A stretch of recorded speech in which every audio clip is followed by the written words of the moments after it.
Hey everyone, Ben here. Now it's no secret that iRacing is planning on introducing rain into the simulator soon, and in a recent charity event even said that they have a fully working version of wet weather that they're in the process of fine tuning. So far we know that the weather systems are functional and that time and energy is being poured into making the graphics and the physics as good as they can be across all car classes. I've no doubt that the team will do a great job at simulating weather patterns, rainfall, the accumulation of water on track, and the impact it has on grip levels and physics more generally. Well, providing they do a better job than they have done of simulating what driving on grass does to your tyres. My concern though is how they go about implementing wet weather into the online season schedule, and what it might mean for the quality of online racing on offer. Done badly, and it could be a feature that most steer clear of. And in the worst case scenario, it could be a proper disaster. And here's why. iRacing as a service is all about providing you with access to a competitive, well-matched field of sim racers for online racing at almost any time of the day. This is not the case for any of the other racing sims out there that feature wet weather running.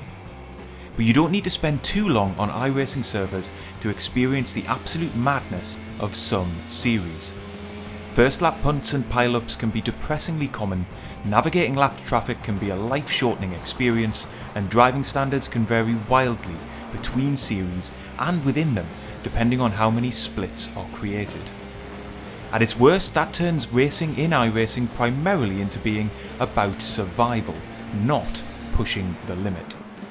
This can be compounded by dodgy netcode and very punishing crash physics, which mean even coming close to making a small mistake can essentially mean it's race over for you and the drivers around you.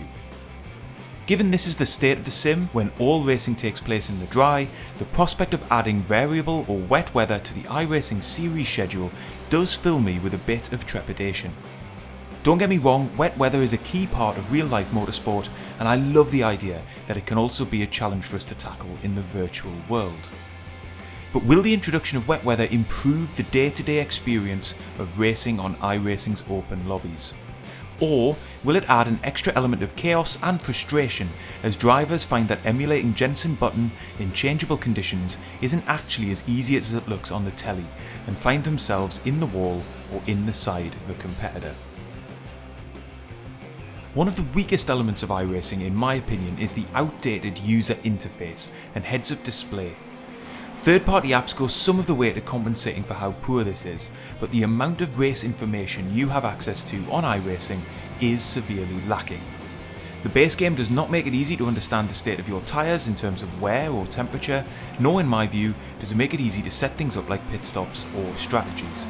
Other sims and racing games do this much better.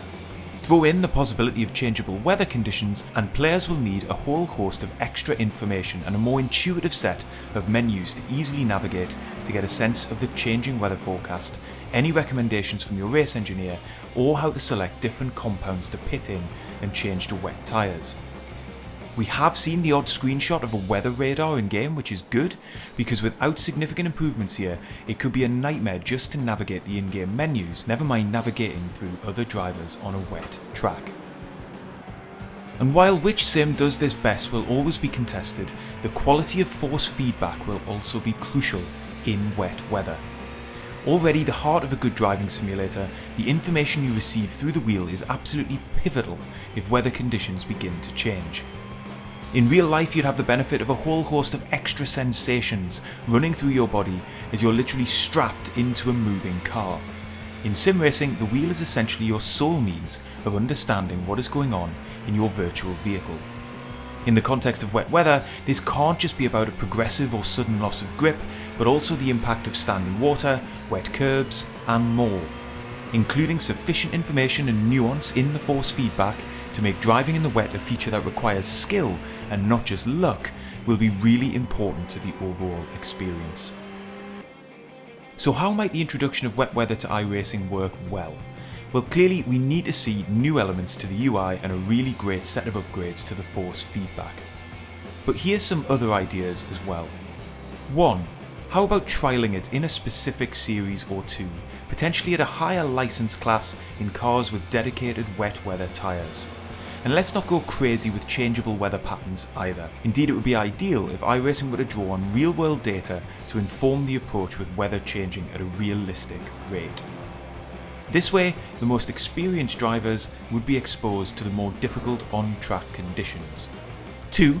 What about implementing dedicated wet weather practice sessions and potentially exploring whether a wet weather license or participation criteria could be introduced to encourage and incentivize people to practice before launching themselves out on track in conditions they don't have sufficient experience to run in. And 3. What about giving players the option of running a dry or a wet race by, for example, deploying changeable weather conditions in only one of every 2 or 3 hourly ranked sessions, much in the same way that some series now alternate between being fixed and open setup. But what do you think? Are you excited for wet weather coming to iRacing? Am I worrying over nothing? Let me know in the comments. And if you want to know why a more accurate simulation isn't always better for online racing, check out this video on damage, and I'll see you on the next one.